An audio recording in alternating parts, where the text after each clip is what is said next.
کوئی میچ ہو رہے ہوتے تھے تو میں ان سے کہہ کے کہ مجھے جیسے بال پکر ہوتے ہیں باؤنڈری کے باہر بیٹھے رہتے ہیں تو سخت گرمی میں کیپ پہن کے میں بس بیٹھا رہتا تھا, دیکھتا تھا کہ میچ ہو رہا ہے اور آئے. تو کافی سٹارٹ میں اس طرح کیا, اور اس میں ایسا بھی ہوتا تھا کہ اکثر آپ جب بال کوئی ٹیم میں ہوتے ہیں تو آپ کا ایک لنچ ٹائم ہوتا ہے, کیونکہ ٹیسٹ میچ ہوتا ہے صبح سے رات تک, شام تک وہ میچ چل رہا ہوتا ہے. تو دوپہر میں اکثر ایسا ہوتا تھا کہ جب سب آ جاتے ہیں تو لنچ باکسز آتے ہیں. تو بعض ایسے لوگ بھی ہوتے تھے وہ کہتے تھے نہیں آپ چونکہ آپ نے سفارش ہے آپ کی, آپ تھے نہیں اس میں, تو آپ جب کہ ہوتے تھے لنچ باکسز وہ بھی نہیں دیتے تھے. اب پھر جیب میں پیسے بھی نہیں, کیونکہ گھر والے تو کہتے تھے بس, پھر میں اسی طرح ہی گزار کے تو بس وہ دن اور شام میں آ جاتا تھا. پھر خود بھی کرکٹ کھیلی, انڈر 17 تک کرکٹ کھیلی. بٹ بیچ میں یہ ہوا کہ میرے فادر کی سڈن وہ شہید ہو گئے بم بلاسٹ میں. تو یہ تھا کہ یار اب پڑھنا ہے, کیونکہ کرکٹ یا کوئی اسپورٹس ایسی چیز ہے جو فل ٹائم ہے. جو اسے کہتا ہے پارٹ ٹائم آپ کر لو تو میں اسے مانتا نہیں ہوں, کیونکہ وہ آپ فل ٹائم اسے دو گے, بہت کوئی ایک ایسا بندہ ہوتا ہے جو ساتھ یہ بھی کر رہا اور وہ بھی کر رہا ہو تو جو ایسے آ جائے. تو پھر بس کرکٹ کو وہاں میں نے خیر آباد کا, اور میں اپنی اسٹڈیز میں آ گیا. میں نے کہا چلو بس اب یہی کرنا ہے, کیونکہ بڑا بیٹا تھا گھر میں. تو اسٹڈیز کی پڑھا, کالج میں آیا. تو کالج میں جب میں آیا تو وہاں پہ میوزک سوسائٹی تھی. تو شوق تھا مجھے بچپن سے ہی, سنتا گنگنانا وہ تھا. تو میوزک سوسائٹی میں گیا, وہاں پہ آڈیشنز جو ہو رہے تھے آڈیشنز دیے. پہلے ہی جیسے آج کالج شروع ہے تو 8-10 دن بعد وہاں پہ آڈیشنز تھے. تو وہاں گیا, وہاں پہ سب اچھے تھے. آبویس بات ہے میں فرسٹ ٹائم کر رہا تھا, تو نہ تو میرا کوئی ٹیمپو تھا اس میں, نہ کوئی اسکیل پکڑ پا رہا تھا. تو انہوں نے کہا یہ تو نہیں ہے. تو میں وہ اس میں ریجیکٹ ہو کے, ان کی پھر ایک کیبنٹ ہوتی ہے جس میں آرگنائزرز ہوتے ہیں اور کام کرنے والے جو ایونٹ آرگنائز کراتے ہیں, میں اس میں آ گیا. تو اس میں یہ ہوتا تھا میں بیٹھ کے صرف دیکھتا تھا سب کو کہ کون گٹار بجا رہا ہے, کوئی ڈرمز بجا رہا ہے. تو بس دیکھا دیکھی مجھے وہاں سمجھ آئی اچھا یہ ٹیمپو ہے, یہ اسکیل میں اس طرح گاتے ہیں گٹار کی, یہ کیونکہ کسی سے سیکھا نہیں تھا. تو وہی میں جو گٹار کی جو اسٹرنگز وغیرہ پکڑ کے اپنے جو کارڈز وغیرہ بجانے ہوتے تھے تو وہ ایسے سیکھے. اور گھر میں آ کے ایک گٹار تھا جو بڑا پرانا کزن کا پڑا ہوا تھا, اسے میں نے کہا میں ٹھیک کراتا ہوں, اس میں میں سیکھوں گا. تو اس پہ ہلکا پھلکا سیکھ کے 3-4 کارڈ سے عاطف اسلم کے گانے گا گا کے بے سرے گا کے وہ آخر وہ بے سروں میں سر آ گیا تھوڑا بہت. تو بس اس کے بعد پھر اسی میوزک سوسائٹی کے میں جب, کیونکہ میں وہاں سے کمپیوٹر سسٹم انجینئرنگ کر رہا تھا, تو جب میں تیسرے سال میں ہوا, دوسرا سال ختم ہوا, تو اسی میوزک سوسائٹی کا میں پریزیڈنٹ بن گیا. کیونکہ اور کوئی تھا نہیں اس لیول کا, کیونکہ ہم تو دن رات پھر ہم گھر آ کے یہی کرتے تھے. کلاس بعد میں تھی, میوزک سوسائٹی پہلے ہو گیا تھا, وہ کریز ایسا چڑھ گیا تھا. وہاں انجینئرنگ بھی پوری ہو گئی, میوزک ساتھ ساتھ اب کانسرٹس ملنا شروع ہو گئے. کیونکہ کالج میں جب آپ پرفارم کرتے ہیں تو جو لڑکے دیکھ رہے ہوتے ہیں ان کا سرکل ہوتا ہے, وہ پھر بلاتے ہیں کہ ایک بینڈ ہے اس کالج کا. تو ایسے کرتے کرتے ہم نے کافی پرفارمنسز کی, اور کافی ایسی بھی کی کہ مثلا کسی نے بلایا کہ یار فار ایگزامپل فرحان سعید آ رہا ہے یا یہ بینڈ آ رہا ہے, آپ اس کا شو اوپن کریں گے, آپ آئیں گے. اب میں وہاں جاؤں, ان کی جیمنگ چل رہی ہے, تو کہتے ہیں بس لیٹ ہو گیا آپ لوگ جائیں. ہمارا پوسٹر لگ کے بس پھر ہمیں کہتے تھے آپ جائیں. اب ہمارے بھلے 10-15 دوست کوئی آیا, اب ہم مجھ سے جان چھپائیں کہ وہ تو بیٹھے ہوئے ہیں, اب ہم کس کے لیے پرفارم کر رہے ہیں. تو موسٹلی میں یہ ہوتا تھا, گھر والے کہتے تھے کہ یار ہمیں لے جاؤ اسٹارٹ میں نا, کہ ہم بھی دیکھنا چاہتے ہیں. تو میں انہیں لے جاتا ہی نہیں تھا. میں نے کہا یار پتہ نہیں, وہ اسٹارٹ میں ہی مجھے کہے تم نہ آؤ, اور میں نے سامنے بٹھایا ہو, تو یہ تو اپنے پیر پہ کلاڑی مارنے والی بات ہے.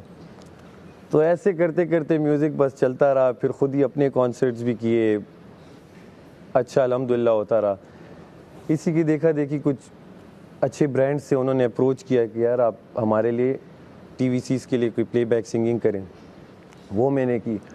ایک نے پہلی بار جب مجھے اپروچ کیا کہ یار آپ ایک پورا گانا بنانا ہے, ایک پورا ایونٹ ہو رہا ہے اس فٹ بال کا, اور بڑا برانڈ تھا پاکستان کا, تو آپ اس کا پورا اینتھم گائیں, اور وہ اینتھم ہم آپ کو دیں گے, آپ نے خود کمپوز بھی کرنا ہے اور گانا بھی اور ریکارڈ بھی کرنا ہے.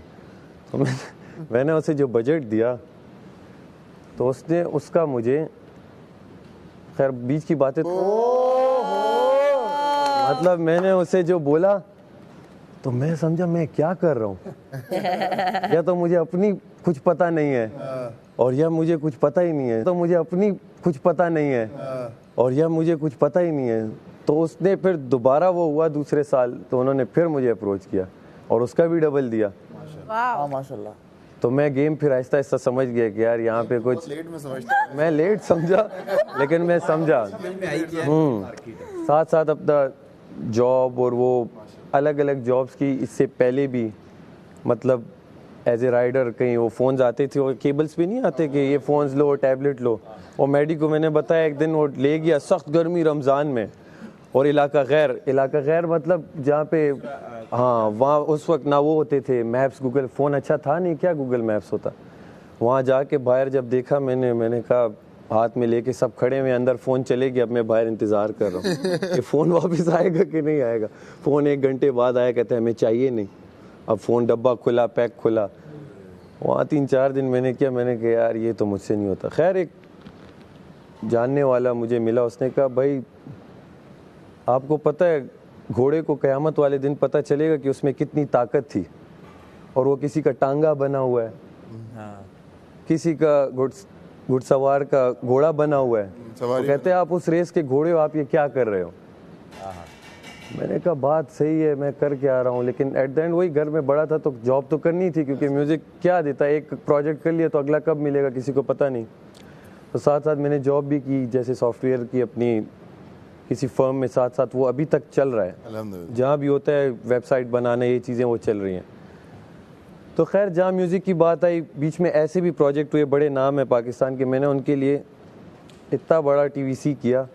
انہوں نے کہا آپ یہ بس کر کے بھیجیں اور آپ کو پیمنٹ اتنے دن میں ہو جائے گی. اس کے بعد میں نے کوئی 40 میسیجز بھی کیے ہوں گے کوئی رپلائی نہیں. اور اس میں ایسے ایکٹر جو آج کل نامور ہیں وہ پشتوں کا تھا ایکٹر وہاں کے تھے ایسی چیزیں بھی. بٹ الحمدللہ تماشا میں پھر جب ہوا میں نے ایک ایسی ویڈیو بنائی اور سٹوری پہ دے دی اپنے کہ یار اس بار پشاور سے بھی کوئی ہونا چاہیے. اور میں آڈیشن کا کچھ اس وقت تھا بھی نہیں صرف ایک آیا تھا تماشا آ رہا ہے. وہ کسی ایک فین نے کہیں اپنے اس پہ لگا کے اور بادشاہ سلامت تو ان سب کو ٹیگ کی ہوئی تھی. وہ کسی ایک فین کو بادشاہ سلامت کا رپلائی آیا کہ اسے کہو کہ پوری اپنی ویڈیو بنائے اپنی ایج اور یہ کر کے بھیجے.